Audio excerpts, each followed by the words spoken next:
Hi, everyone.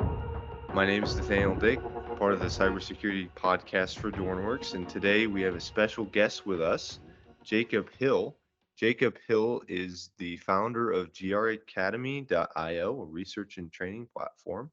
He has 15 years of experience consisting of technical and leadership roles.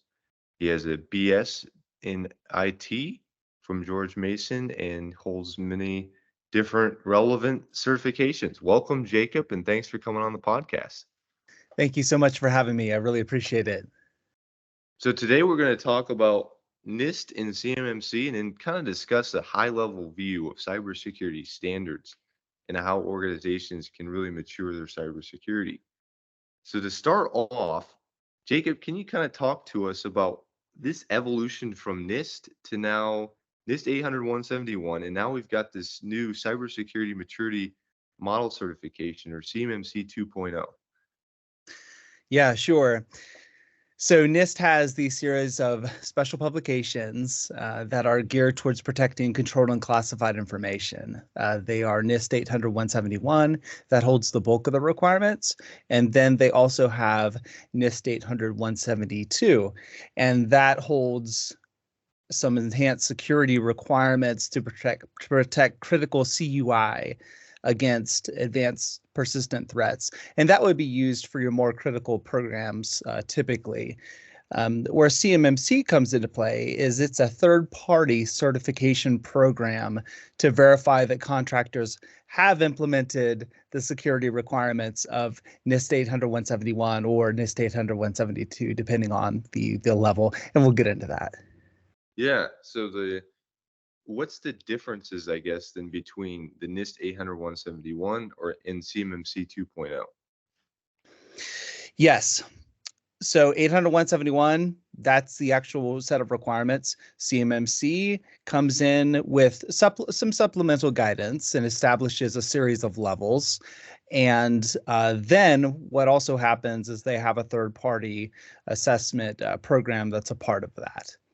So what was the motivation, I guess, behind CMMC? It seems like we had the government back in 2017 say you need to be compliant with NIST 800-171. Mm-hmm. And so why do we need the CMMC if the government just said just be compliant? Yes, as you said, DFARS 252-204-7012, it's a contractual clause, and it did require implementation of the NIST 800-171 by December 31st of 2017. However, DoD has since discovered that self-attesting that a contractor is compliant just doesn't work. Some of them, probably a lot of them, have ignored the problem. And then you have those who may have tried to comply, but they just don't have the organizational knowledge or skill set perhaps on board to actually implement it as it's intended. So CMMC came into the picture with a third-party assessment and certification. The CMMC 1.0 was released in 2019, and it had 5 levels of certification. It included security controls that were beyond NIST 800-171. And what's interesting, too, is that NIST 800-172 wasn't around. At least the final version wasn't around when 1.0 was released. So they had security controls that went beyond 800-171, and of course 800-172 wasn't finalized. And it also did not allow for any POAMs at all.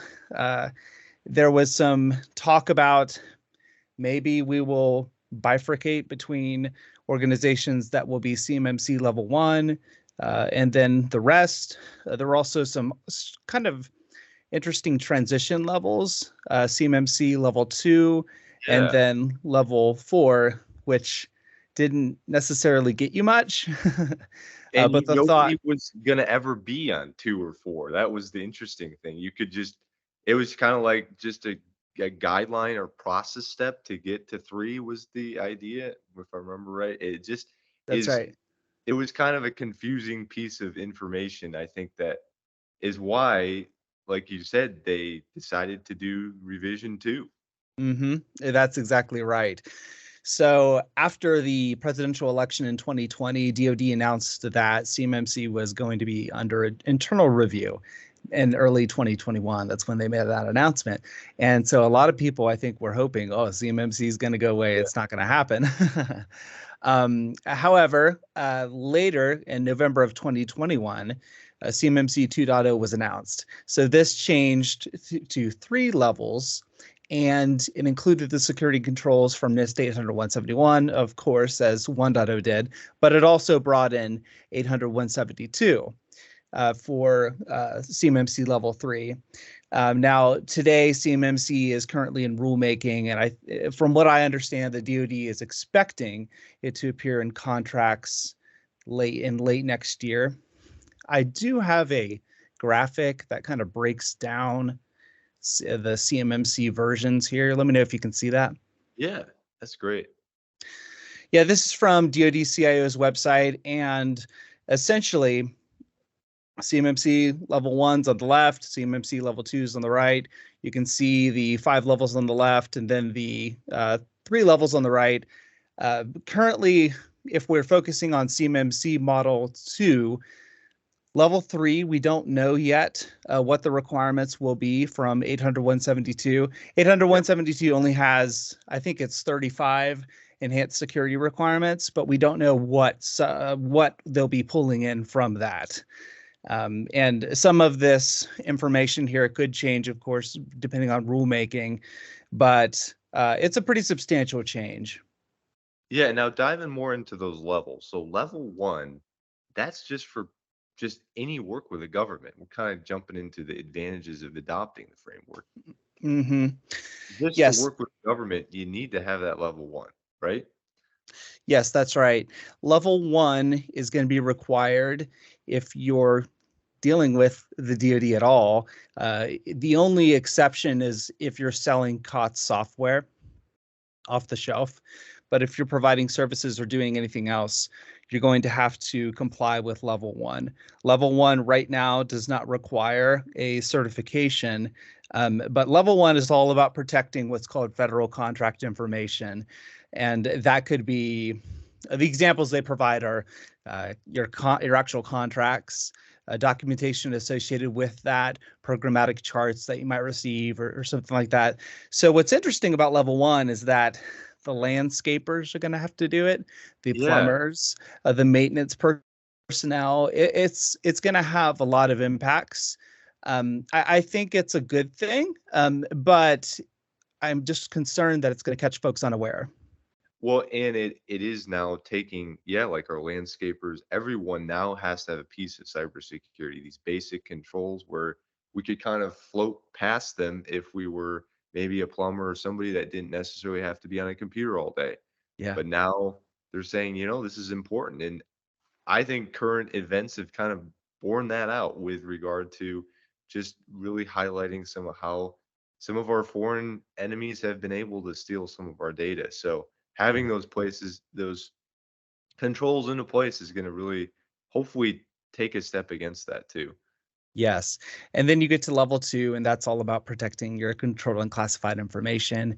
It has the full set of NIST 800-171, the whole 110 controls. And then level 3 adds on those controls from NIST 800-172 that we don't know how many yet, but we'll know pretty soon, hopefully. And level 2 is that CUI, control unclassified information, control technical information. Level 3, from my understanding, it's very, very specific to special access programs that are not at the secret level, programs that are doing with satellites, things like that, that are more than CUI, but not quite at the classified level.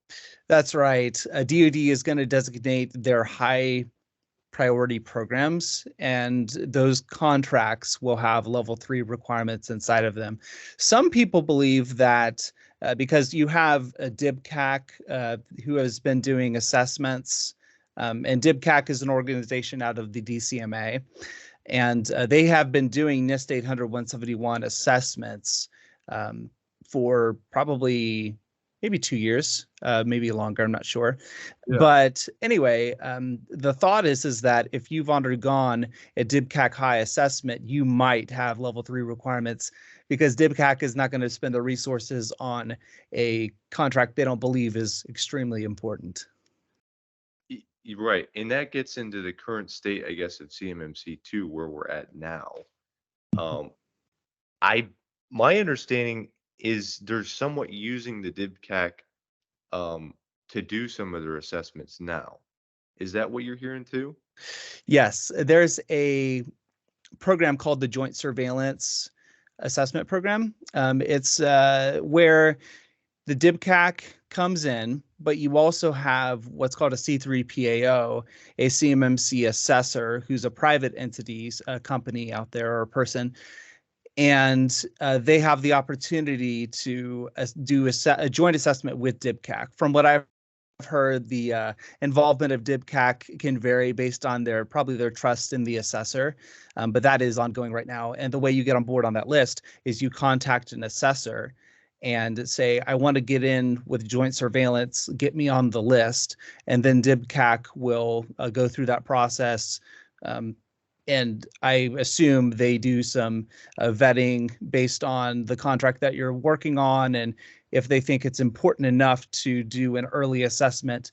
Now, joint surveillance, the thought behind it is that if you do the assessment, it'll roll over to a CMMC level 2 certification once the CMMC is in place. However, we have no guarantees of that, but I know that's the intent of the DoD, but it's all dependent on rulemaking. And that's where we're at in this process, waiting for some more guidance, and hopefully we'll have that pretty soon. But we've been saying that for what, 6 years? So yeah, it's been a while. Okay, well, that's a really great overview. Now let's dive into this next segment, talking about some of these specific security controls, getting in a little bit more of the technical and then the policy level too. So starting out with 3.1.8. Now, this is right from the NIST 800-171 standard. Limit unsuccessful login attempts. The standard is divided into different families of controls, and then they label them with a number. So 3.1.8 is the access control family, and then the numbering just goes down from the different controls. Mm-hmm. All right. I wanted to show this briefly. I've developed this tool. It's a CMMC Control Explorer. It has all of these CMMC controls here, has search, filters, and all that good stuff. So let's go to 3.1.8 and talk about that. So the requirement is limit unsuccessful logon attempts. That's the basic requirement, and then you have the discussion. And it's saying that this requirement applies regardless of whether the logon occurs via local or network connection. So we kind of get what we need to do here. Just limit unsuccessful login attempts. So when someone is trying to, let's say a good guy is trying to get into the system and they just fat fingered their password 5 times. When is the system going to lock? When is the system going to disable the account? Or it could be a bad guy on the other end. So this one's really critical to prevent those brute force attacks, because I mean, these systems these days, they can just run through password dictionaries, and you can have 500 attempts in a very short amount of time. So you have to limit those unsuccessful login attempts to prevent compromise. So we have a further discussion here, and this is actually from the CMMC, and they will provide examples, which is really helpful. And then below this, you have the 800-171 Alpha assessment guidance. And what I'll point out here is that it's very critical to use 800-171A as you implement. This is what an assessor is going to be using. So going through each one of these assessment objectives or determination statements is critical to make sure that you didn't miss anything inside of the requirement. So let's look at what the assessment objectives are. The means of limiting unsuccessful logon attempts is defined. Okay, so that's going to be written down somewhere. We have to figure out how we're going to do this. And then the defined means of limiting unsuccessful logon attempts is actually implemented. So we have defined and then we have implemented. And that's pretty typical for the assessment objectives. Right here, above here, you'll see examine, and that is an assessment, basically a methodology where you would expect to see this control documented, and then you interview who you would talk to, and then test how you would actually test this out to make sure it's implemented. So one example of how we might be able to implement this is, let's say we're running Windows. You could reference what are called the DISA STIGs, and this probably is going to be a little bit small, but I've highlighted one STIG check in particular. And so the DISA STIG tool to work on the 800-171. That's really neat. Yes. Okay. And let me back up a little bit. I'm gonna see if I can actually. Oh, it's already extra large. Sorry. Okay. Let me back up a little bit. DISA is a DoD organization, and they put out something called STIGs, Security Technical Implementation Guides. And there's STIGs for all kinds of different technologies. There's Windows, there's Linux, there's web servers, there's printers, there's specific pieces of software, even hardware in some cases.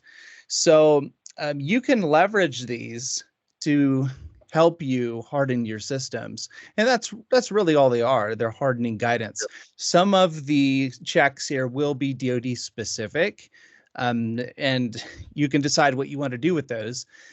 But I mean, they provide an excellent series of best practices. I know CIS has guidance as well. I typically go towards the STIG because that's been my background, and I'm pretty comfortable with them. So one example here is this check, and the rule title says the number of allowed bad logon attempts must be configured to 3 or less. Now, 3 is the DoD's definition for DoD. We can define it what we want it to be. NIST 800-171 doesn't have a specific definition for us. Now, check your local listings, as an attorney says that I follow. But basically, if your agency doesn't define it for you, it's up to you to define. Just make sure you follow best practices and do what makes sense. Now, what this really allows you to take kind of a best practice approach. That's what you're saying, is like, this is actually a best practice, maybe the 3 to use. That's right. That's right.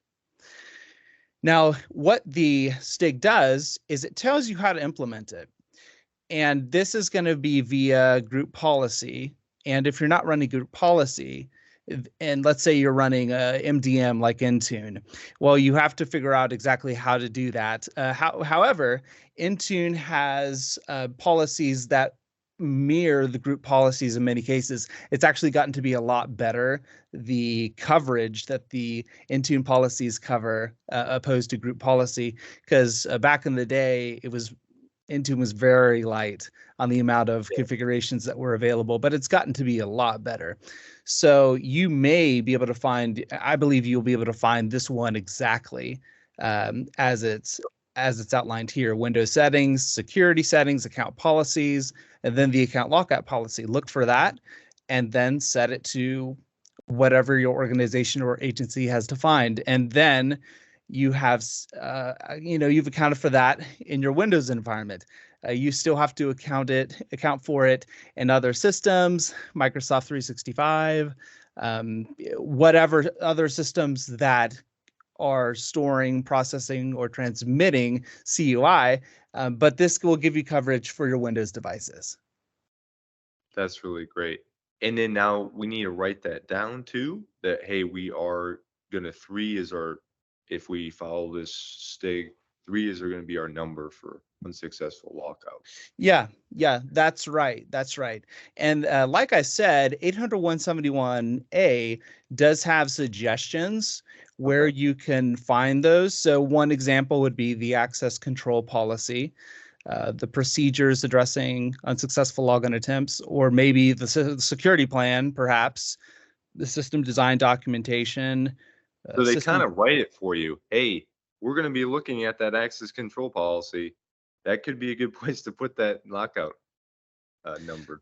That's right. And as you document, what I would suggest is put these right in the statement, right before the statement, these assessment objectives, 3.1.8.a, and that will, and then create a master list of where these are documented. Hand that over to your assessor when it comes for the assessment time. That'll make their job very easy. They won't be asking as many questions, and make your job a lots more simple. Always want to make it as easy as you can for the assessor. That's for sure. That's right. That's right. And then we have another technical control here. We'll kind of fly through this one a little bit. The requirement is control connection of mobile devices. And NIST defines a mobile device as something that's a smaller form factor, a tablet, a phone, something like that. And essentially, we just have to control the connection of those devices to our environment. So we don't want random people to be able to try to sign in, or our own people perhaps signing in with their own devices that are not managed. So we have to be able to control the connection of those devices. So let's go down to the... And this is for all phones or any resources accessing the environment, controlling classified information. Yes, that's exactly right. And what's interesting about this is that DoD only cares, in the federal government, they only care about their information. So they're not saying that you have to apply this to your entire system. They just want it applied to systems that have their information, their controlled and classified information, or their federal contract information inside of it. Now, I would advise that if you're doing this and you're a small business, go ahead and apply it across the board, because there's a lot of overlap between this and other standards that might apply across the board. And also cyber insurance and all that will be a lot easier to get, but we'll dive into that in a moment. But anyway, let's look at the assessment objectives here. We have mobile devices that process, store, transmit CUI are identified. So you have to know what devices are actually coming in. You have hopefully an automated list available. And then the connection of mobile devices is authorized. And then mobile device connections are monitored and logged. So if you go back up to the requirement, control connection of mobile devices, if you didn't look at those assessment objectives, you'd be like, okay, that's easy. But it's so critical to look at the assessment objectives to make sure that you've addressed every item that the assessor is going to be looking at. Basically, you're doing a self-assessment as you implement, which is excellent. So a way that we could actually address this, if you're using Microsoft 365, and I think the minimum license might be Business Premium. Don't quote me on that. But there's a feature called Azure Conditional Access. And what that allows you to do is you can specify checks that happen when a device or a user using a device tries to authenticate. So you could require that the device that they're using actually be marked as compliant. And a compliant would likely mean that it's managed with your MDM. You can also set enrollment restrictions. So if you are not allowing, for example, iPhones or Androids, you can specify the platforms that are allowed to enroll. You can also specify a specific group, a security group that's allowed to enroll. So one of the ways I like to handle this is I don't allow anybody to enroll unless I specifically add them to a security group. And that way I don't have people either accidentally enrolling their devices or enrolling their devices when they're not supposed, when they're not supposed to. Right. And that helps keep your inventory clean, but it also helps you make sure that policies don't get applied to personal devices. And then you got to try to clean that up, and that can get kind of messy. Yeah, the bring your own device policy too. Like, how do you allow the personal devices to connect? Well, taking some advanced controls. Azure has some really great tools to make sure you really enforce some of those things. Like, there's one that we like to use with regard to having app specific, so you can't actually access. You can actually require that, say, Teams and Outlook, any of the data on those platforms can't be moved to a personal app, and any of the data on a personal app can't be moved to a corporate or company app. So they have some really great tools out there that can help Yeah. with that. Yeah, I agree. It's a really fantastic tool set, and it's really good to see how far they've come, especially in the government, the Yeah, clouds, GCC, GCC high. Yeah, yeah. A lot of contractors in this space are on either the government community cloud or the government community cloud high, depending on the level of classification. So yeah, it since what they've started, I don't know, 2018, 2019 with some of these implementations, now seeing it roll out and add some of these features like Yeah. Intune in more detail has been really great. Yeah, I completely agree. Now let's move on to some of policy-oriented controls here. Let's look at 3.1.5. Employ the principle of least privilege, including for specific security functions and privileged accounts. So we know this is about least privilege. Let's look at the assessment objectives. And also, I'm skipping over the discussion, but look at that as well. And the rest of this, the further discussion and the rest of the text. But we have assessment objectives that we identify the privileged accounts that are in use in the organization. And then domain admin accounts, global admin accounts, things like that. Yes, that's right. That's right. They have a higher level of system privilege than a normal user would. And then we have the authorization of those privileged accounts in accordance with the principle of least privilege. And then also we have to define what our security functions are.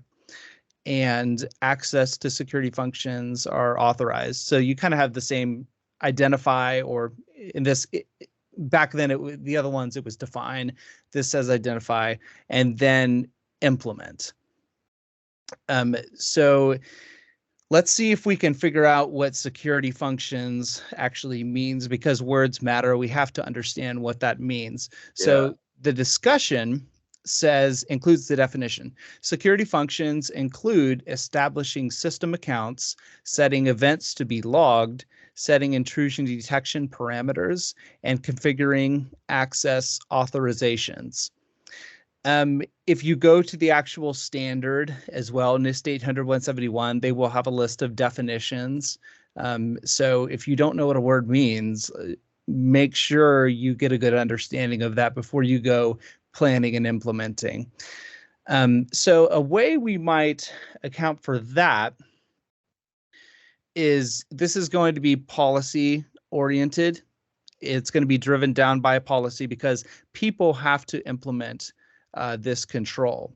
When you're designing your systems, when you are even changing a system, least privilege always has to be top of mind, because if your system administrators don't do that, or whoever manages your access control, it's going to get out of hand, and people are going to have more privileges than they need to.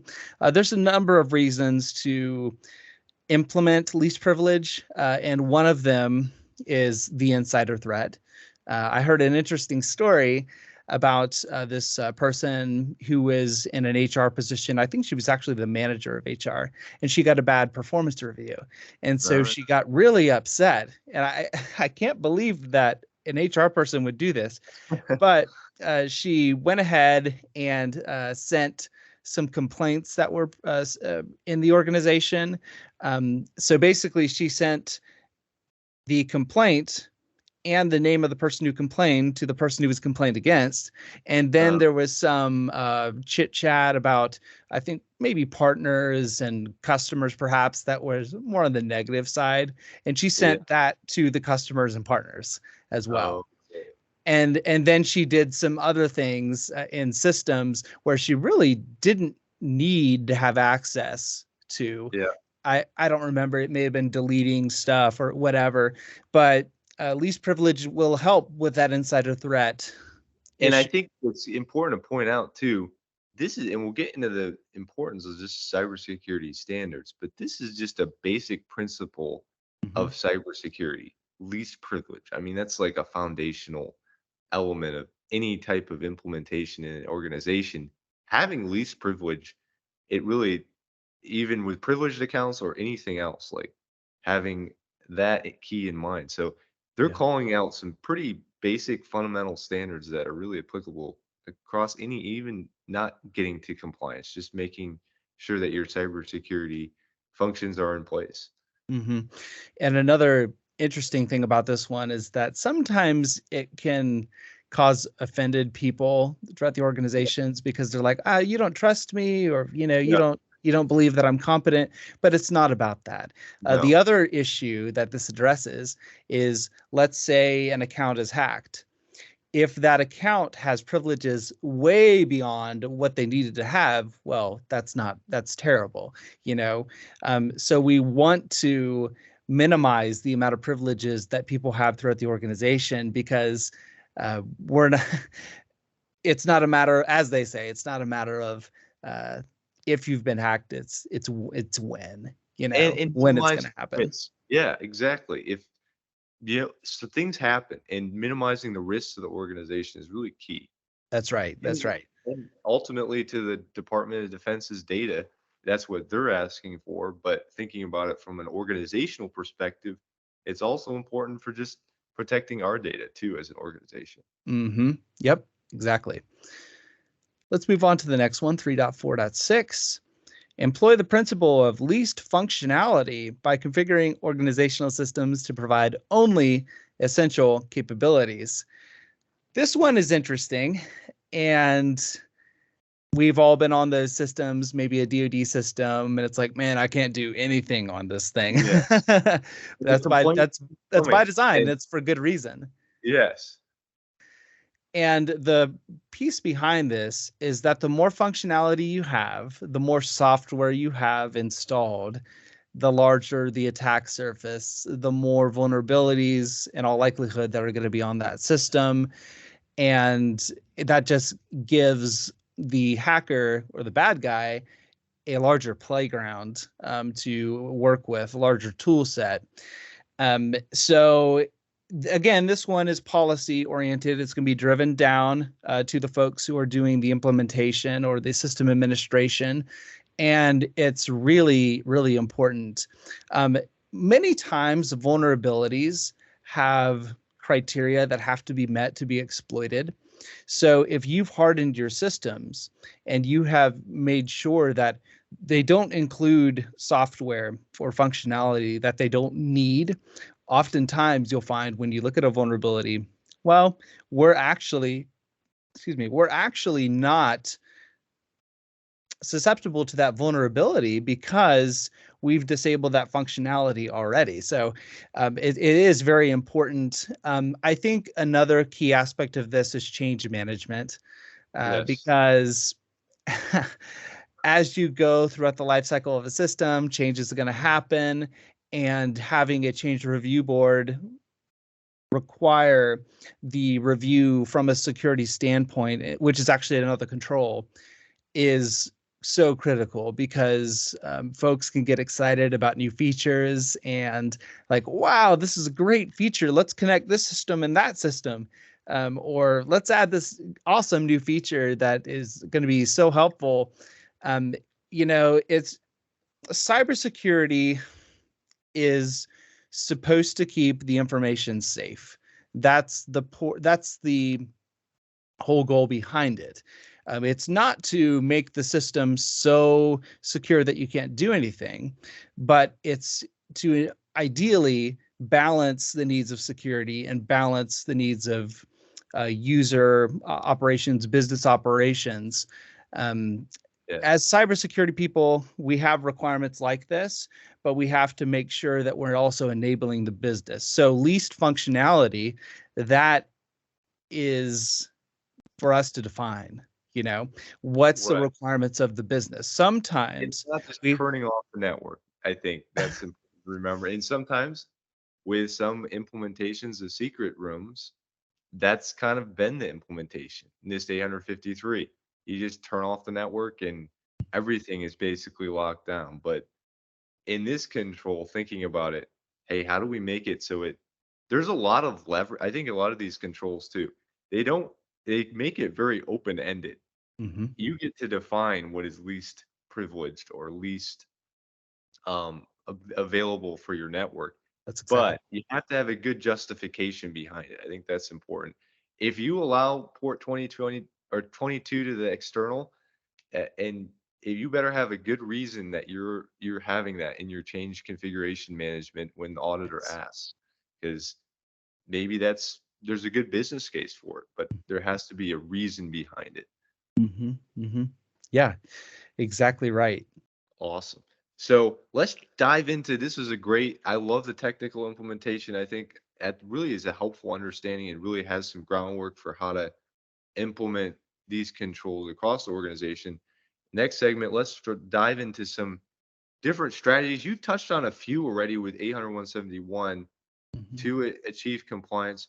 Can you kind of discuss some general strategies? I know when I jumped into the standard at first, it's a little bit overwhelming. It is. I agree. Yeah, the first one I would say is you have to understand where the CUI is in your organization, in your systems. Who has it? Does partners have it? Do your subs have it? Does Joe have it over there? Does Jane have it over there? Um, there's a problem called data sprawl, and I'm going to read this definition. Data sprawl is when a company collects, processes, or stores vast amount of data, and it becomes increasingly more difficult for them to keep track of the data they have, where it is located, and who has access to it. So CMMC and NIST 171, they apply to systems or people, or it could be a physical locked desk or something that processes, stores, or transmits CUI. So the first thing we have to understand is, where is that CUI? And then if we have something that is doing those things in relation to CUI, it becomes in scope. There's also another great reason is for incident response purposes. You have to let DoD know if a covered, as they call it, a covered system has been hacked. So, or I mean, it doesn't even have to be hacked. It could be an internal cyber incident where maybe there was a CUI spillage that happened. That would also be a reportable incident. So you have to understand where the CUI is. And then also, the biggest thing that concerns me is that, or one of the biggest things, is that you don't want a surprise when you're going through your assessment and the assessor Right. says, well, actually, this other Yeah. system's in scope and you did not apply the Yeah. security controls. And so you got to pay me again to come back. So you don't want that to happen. No. Another thing I mentioned previously is use 800-171 alpha as Yes. you implement. That's so critical. That's pretty much exactly what the assessor is going to be using when Yep. they go through your assessment. So making sure that you have evaluated each piece and part of your infrastructure against 800-171 alpha is very important. And then the last thing that I would mention is, if you're implementing on your own without a consultant, then go ahead and send your folks to the CCP course. That's the CMMC Certified Professional course. And I think, I haven't been through it, but I've heard excellent things about it. And that's the first course that assessors take. So having that course under your staff's tool belt will allow them to think like an assessor as they implement. That's some great tips. And I think too, to add to that, having like a data flow diagram has been helpful for Yes. us. Okay, here's where we get the CUI. Does it come through email? Hmm. Maybe it shouldn't come through email. How does it come through email? Is it encrypted? It better be. And then how does it move throughout the organization? That has been helpful for us. And then, yeah, using that standard, I think listening to podcasts too, or just information webinars, just staying up to date on it. Sometimes I'll take a little bit of a break from CMMC or NIST 800-171, waiting on rulemaking, and then jump back in. But then a lot has happened typically just from understanding the controls, hearing from the DoD. So it's That's right. important to stay up to date on it too. That's So right. those are And really and going back to your first point about the data flow diagram, where CUI is not a cybersecurity issue. That's a business no. issue.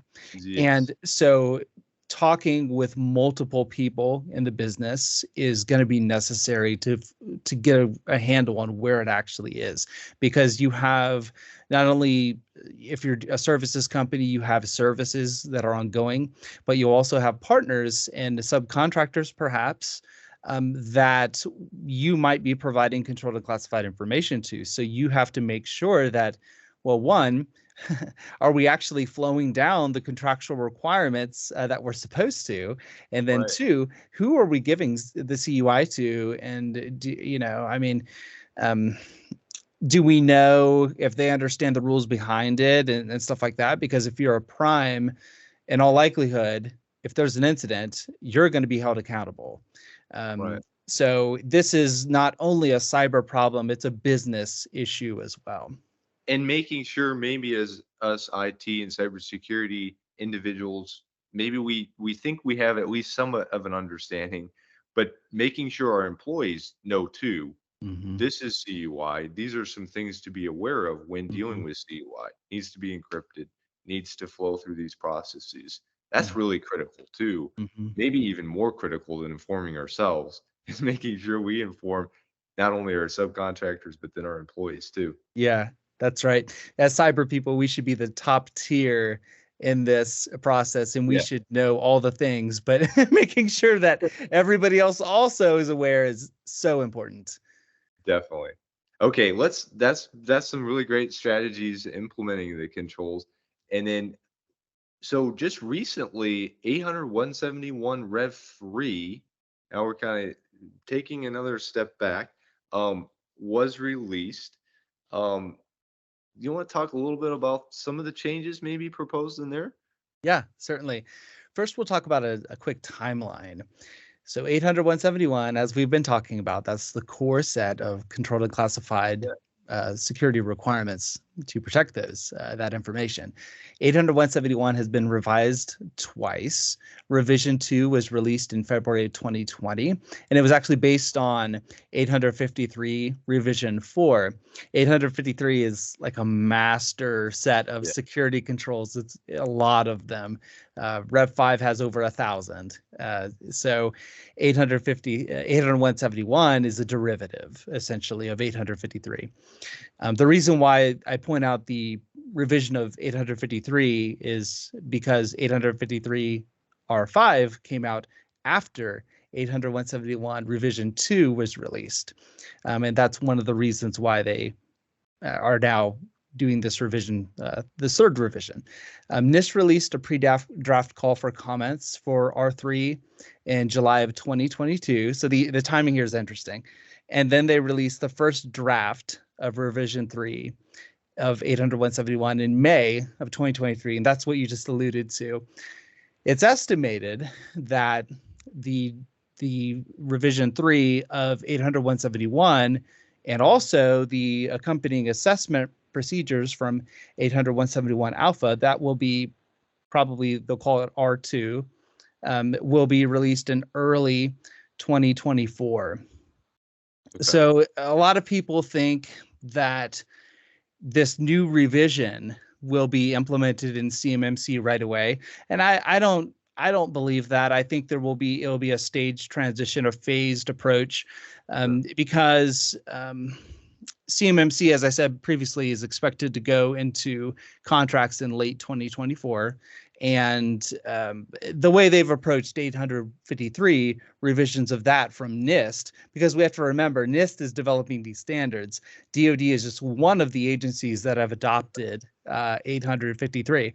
So they have I mean, it took them years, you know, It to did. get from R4 to R5, and I think they're actually still in their transition period, but I don't see them, you know, requiring R3 10 months after it's Right. released. So we'll see what happens, but that's my expectation. Um, Now, for notable changes, the interesting part is that there's still 110 controls, but there have been additions, and then some controls were merged in together. Yeah. So what that means is there's a lot more there. One of the other things is the addition of the planning and supply chain risk management families. Those were not there before. So the number is deceiving, I would say. Yeah. Some specific items here is they've added what are called organizationally defined parameters. And what that means, a good example is 3.13.11. That's cryptographic protection. And one of the problems that industry has pointed out was FIPS. FIPS, it's so Yeah. problematic in a No. lot of ways. And they have put that requirement, the encryption type, as an organizationally defined parameter. Now, Yeah. the agencies have the first say in defining those. So it will be interesting to see what DoD does with these organizationally defined parameters specific to FIPS, and see if they require it for their contractors. But what's interesting to me about this is previously NIST has a program called the CVMP and the CVAP, I believe, and that's how they validate encryption algorithms and modules. Folks know of that by referencing FIPS 140 TAC 2 or TAC 3. And they have said that their view is if it's not FIPS validated, they say it doesn't provide any protections at all. So the willingness for NIST to be able to put that as an organizationally defined parameter, maybe somebody left the building that had that opinion. I don't know, but it's Because that very was a pretty interesting. big deal. I know the FIPS validated devices is we had to buy certain devices and we still are buying, yeah, making conscious choices. And yeah, I think sometimes there's just not some devices that are FIPS validated. They just haven't reviewed that. So it was quite an ask for organization. It's good to hear that maybe there's some leeway there. Yeah, we'll certainly see. That one's up to DoD. Yeah. But for some other interesting controls is we have 3.12.5 that was added that requires an independent assessment of the security controls. So a lot of the assessors out there were like, yes, score, you know, that's great, Yeah. more business.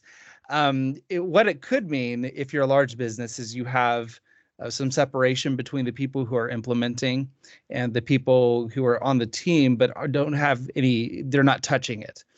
They Okay. could be the independent assessors. So the level of independence is, you know, that's I Yeah. remember from 853, that was an organizationally defined parameter. You have to define the level of independence Yeah. that you want. So some agencies said, no, it has to be a complete third party. Some agencies said, well, you know, it's fine if you have this person over here, they don't have any involvement, you know, that's totally fine. Right. Another interesting change to 3.5.3 multi-factor authentication, I think this is a really positive change, is previously there were caveats when MFA was required. It would be, for example, if you're accessing a system remotely, then they want you to have MFA in place.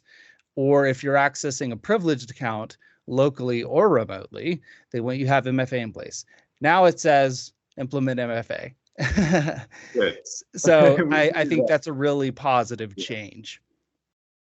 Yes, that's probably one of the more better changes, I guess. And if organizations are not at that point, that's probably the first place to start, just to implement some basic security controls.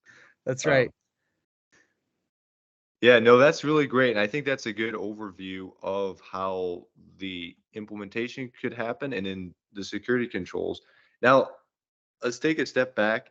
at a high level, what is the importance of compliance standards? Mhm. In our organization, we do medical device. Now we're working with FDA compliance on cybersecurity. There's a lot of organizations that are starting to really mandate a lot of cybersecurity controls. As experts, we're kind of excited about that. We've been hoping that organizations would do that more and more. Um, how do we approach compliance, Jacob? Instead of seeing it as like a burden, how do we see it as like a maybe to enhance cybersecurity maturity? What are your thoughts on that? Yeah. The goal of cyber standards is to enable the consistent achievement of a desired end state. So, what that means in real language is that it makes sure that we have guidelines, because without the standards, it would just be like, well, I think MFA is important, or, let's make sure they're not running with admin rights. And then everyone would be just going on their own way, figuring it out. These standards offer guidelines. They offer a checklist. They make our job so much easier to make sure that we're operating in a secure manner. Um, and without the standards, we wouldn't have a measuring stick, essentially, to make sure that, okay, we are operating in a secure manner. Because, like I said, security, as with many things, can be subjective. And Mm. the standards try to take some of that out and provide you with a list of things that you have to take care of that are very important. And they're based on best practices, like we've been saying. So it really makes our job a lot easier. We don't have to come up with a list of our own security requirements. They've already provided. Yeah, and they've also been formulated, at least most of them, through a lot of input with Mhm. really great cybersecurity experts out in the field. NIST does a great job bringing comments to a lot of these different standards.